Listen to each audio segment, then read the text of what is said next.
निबोधत।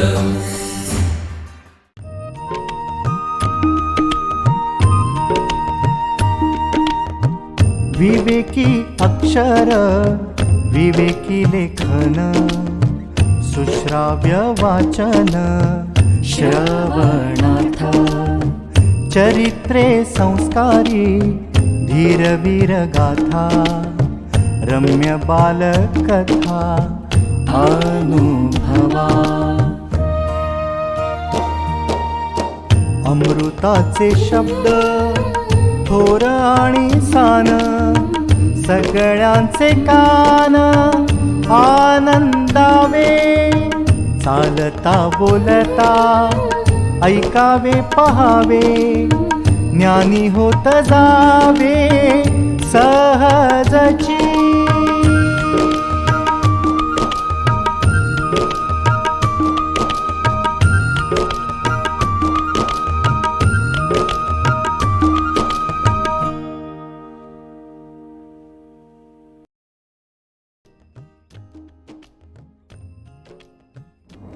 नमस्कार.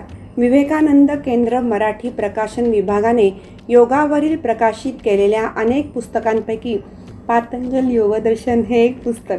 विवेकानंद केंद्राच्या कार्याचा गाभा योग आहे. योग वर्गाच्या माध्यमातून विवेकानंद केंद्राचे जीवनव्रती आणि स्थानिक कार्यकर्ते लोकांना संघटित करतात. त्यांना आजच्या धावपळीच्या, धकाधकीच्या आणि समस्याग्रस्ततेच्या युगात शारीरिक, मानसिक व आध्यात्मिक स्तरावर संतुलित जीवन जगता येण्यासाठी योगाचे महत्त्व समजावून देतात. योगाचा अभ्यास करणाऱ्या वाचकांसाठी हे पुस्तक विवेकानंद केंद्राचे जीवनव्रती कार्यकर्ते डॉक्टर श्रीराम आगाशे यांनी लिहिले आहे. मानवाप्रती असलेल्या अपार करुणेमुळे पतंजली ऋषींनी योग ही जीवन पद्धती मानवाला दिली आहे. त्या पातंजल ऋषींच्या योगसूत्रांवर आधारित अतिशय सुंदर विवेचन या पुस्तकात लेखकाने केले आहे. भवसागरात गटांगळ्या खाऊन दमलेल्या मानवास कैवल्य किनाऱ्याकडे घेऊन जाणारी नौका म्हणजे पातंजल योगदर्शन. मानवी जीवन दुःखमय आहे हे विवेकी माणसाला कळते, परंतु हीच आपली दैवगती आहे हे समजून रडत बसण्यापेक्षा त्यातून बाहेर येण्याचा दृढ संकल्प ज्यांनी केला आहे त्यांच्यासाठी दीपस्तंभ आहे पातंजल योगदर्शन. पातंजल योगसूत्रांना आपल्या प्राचीन वाङ्मयात महत्त्वाचे स्थान आहे.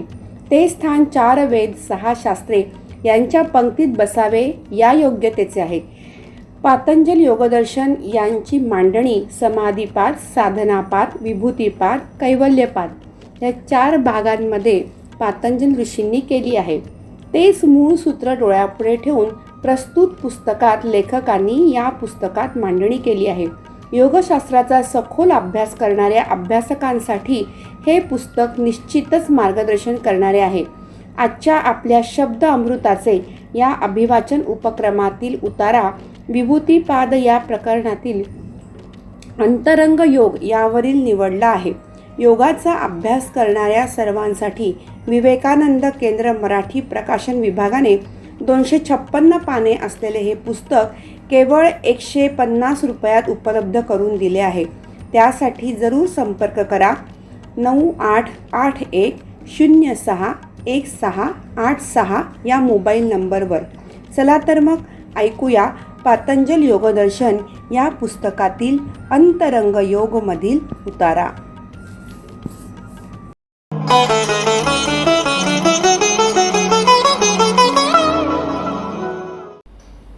नमस्कार, मी रश्मी जोशी. आज पातंजल योगदर्शन या डॉक्टर श्रीराम आगाशे लिखित पुस्तकातील अंतरंग योग या प्रकरणातील काही भाग मी वाचून दाखवणार आहे. कैवल्य प्राप्तीसाठी पतंजली ऋषींनी अष्टांग योग सांगितला. या योगाची शेवटची 3 अंगे अर्थात धारणा, ध्यान, समाधी यांना अंतरंग योग अशी संज्ञा आहे. मनाचे जबरदस्तीने नियंत्रण करणे तर अशक्यच आहे. एखाद्या खट्याळ बालकाला दमदाटी करून चूप बसावयास सांगितले तर तो थोड्याच वेळात स्वतःची सुटका करून घेण्यासाठी अधिकच भयावह युक्त्या शोधून काढतो. त्याचप्रमाणे मनात येणारे विचार जबरदस्तीने दाबण्याचा प्रयत्न केला तर दुप्पट जोमाने ते क्रियाशील होऊ लागतात. एकदा एक माणूस एका साधूकडे गेला.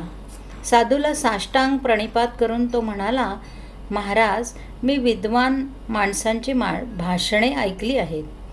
अनेक आध्यात्मिक ग्रंथांचे मी अध्ययन केलेले आहे. आता मला समाधीचा अनुभव घेण्याची इच्छा आहे. बरेच लोक म्हणतात समाधी लागणे अत्यंत कठीण. ते खरे काय? साधू पुरुष थोडेसे हसून म्हणाला, खरं तर ते तितकेसे कठीण मुळीच नाही, सोपेच आहे. तो माणूस हर्षाने म्हणाला, तर महाराज, आपण मला मार्गदर्शन करा. समाधी लावण्याचा सोप्यात सोपा उपाय सांगा. त्यासाठी एक छोटेसे पथ्य पाळावे लागेल. एक अट आहे, ती पूर्ण केलीत की झाले. हो हो, सांगा की. तो गृहस्थ आता उतावळी झाला होता. हे पहा, तुम्हाला उंट हा शब्द आठवता कामा नये. 24 तासात एकदाही उंट हा विचार मनात आला नाही तर ताबडतोब तुमची समाधी लागलीच म्हणून समजा. काय म्हणता महाराज, हे इतके सोपे आहे? मला कशाला उंट आठवेल? माझा उंटाचा कधी संबंध झालेला नाही. आमच्या गावी सुद्धा उंट नाही. जा तर, आणि समाधी लागली की सांगायला ये. साधूचा आशीर्वाद घेऊन तो माणूस नाचत घरी परतला. रात्री समाधीची स्वप्ने पाहत असताना उंटाचा एक काफिला मरुभूमीतून जात असताना त्याला दिसला. दुसऱ्या दिवशी सकाळी उठता क्षणीच पहिला विचार त्याच्या मनात आला, उंट. अरे रे, सारा दिवस फुकट गेला. तो उंटाला मनातून काढून टाकण्याचा जेवढा आटोकाट प्रयत्न करी, त्याच्या दुप्पट जोमाने त्याच्या मनात घुसून उंट धुडघूस घालू लागला. थोड्याच दिवसात समाधी नको पण उंट अवर असे म्हणण्याची पाळी बिचाऱ्यावर आली. नंतर एकदा तो शेजाऱ्याला म्हणाला, मनोनिग्रह, एकाग्रता, समाधी यांच्या भानगडीत पडू नको रे बाबा. ते म्हणजे अगदी उंटावरून शेळ्या हाकण्यासारखेच आहे. चंचल दिशाहीन मनाला आवर घालून ते एखाद्या विषयावर एकाग्र करू शकणे हे कठीण असले तरी अत्यावश्यक आहे. जीवनातील कुठल्याही क्षेत्रात प्रगती केलेल्या माणसांना पाहिले तर एक गोष्ट सहज लक्षात येईल, त्यांच्या विषयात ती माणसे एकाग्रचित्त होऊ शकतात. एखादा गायक तासनतास रियाज करीत असतो. चित्रकार चित्र रेखाटण्यात कित्येक तास रंगून जातो. निसर्गाचे काव्य शब्दात पकडत असताना कवीची भावसमाधी लागते. वैश्विक सिद्धांताचा मागोवा घेणाऱ्या वैज्ञानिकास दुसरे कसलेच भान नसते. हे लोक आपल्या स्वतःच्याच विश्वात मग्न असतात. दुनियादारीमध्ये त्यातील बरेचसे कच्चेच असतात. बहुतेक प्राध्यापक विसरभोळे का असतात? स्वतःच्या विषयाचे चिंतन करताना त्यांना जगाचा विसर पडतो. हे लोक काहीसे एककल्ली असतात. बालकांच्या चेहऱ्यावर दिसणारे निरागस हास्य यांच्याही चेहऱ्यावर अनेकदा पाहावयास मिळते. कित्येक वेळा असे मान्यवर कलाकार, कवी, साहित्यिक व्यसनी झालेले दिसतात. आपल्या विषयापासून दूर नेणारा जीवन संघर्ष त्यांना मानवत नाही. मग ते पलायनमध्ये होतात. नशेमध्ये जगाला विसरण्याचा प्रयत्न करतात.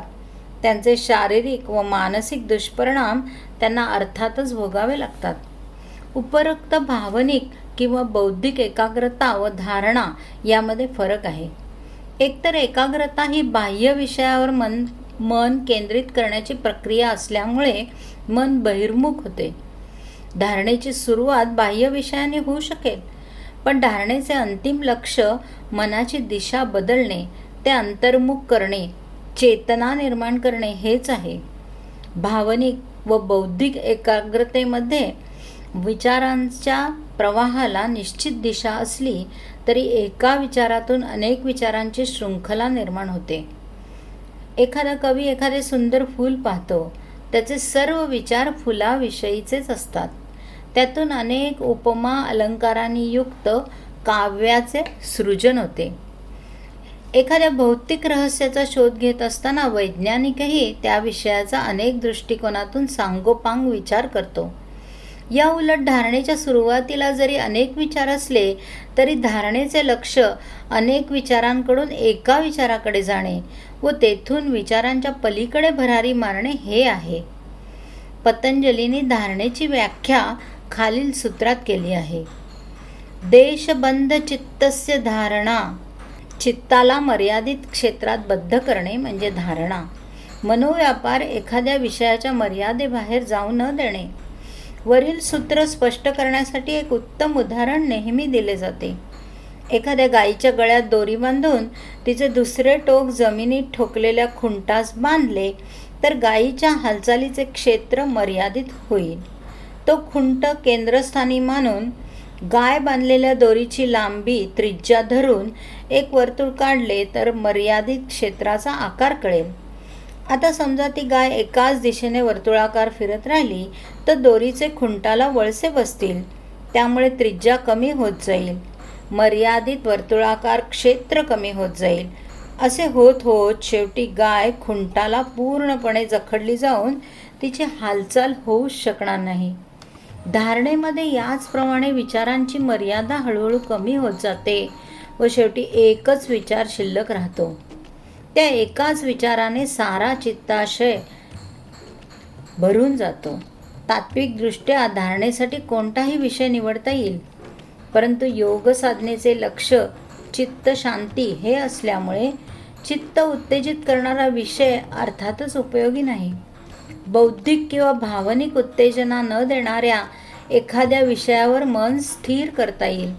उदाहरणार्थ एखाद्या बिंदूवर चित्त एकाग्र करता येईल अथवा ओम सारख्या एखाद्या मंत्रावर. चित्त आपोआप आकर्षित होईल असा विषयही धारणेसाठी निवडता येईल. उदाहरणार्थ कृष्णाचे सगुण रूप. अंतरंग योगाचा प्रवास अर्थातच सगुणाकडनं निर्गुणाकडे होईल. धन्यवाद. विवेकानंद केंद्र मराठी प्रकाशन विभाग म्हणजेच MPRV गेली 35 वर्षे संस्कारक्षम आणि राष्ट्र जागरणपर पुस्तकांच्या प्रकाशन व्यवसायात. 135 हून अधिक पुस्तके, 10 लाखांहून अधिक प्रतींची एकूण विक्री, कार्यकर्त्यांना उपयोगी पडेल अशा माहितीची विवेकशलाका आणि केंद्राच्या देशभरातील कार्याचा परिचय करून देणारी कार्यदर्शिका. संपर्क अश्विनी हाईट्स, पहिला मजला, ग्राहक पेठेजवळ, टिळक रोड, पुणे 30. संपर्क क्रमांक 9881061686.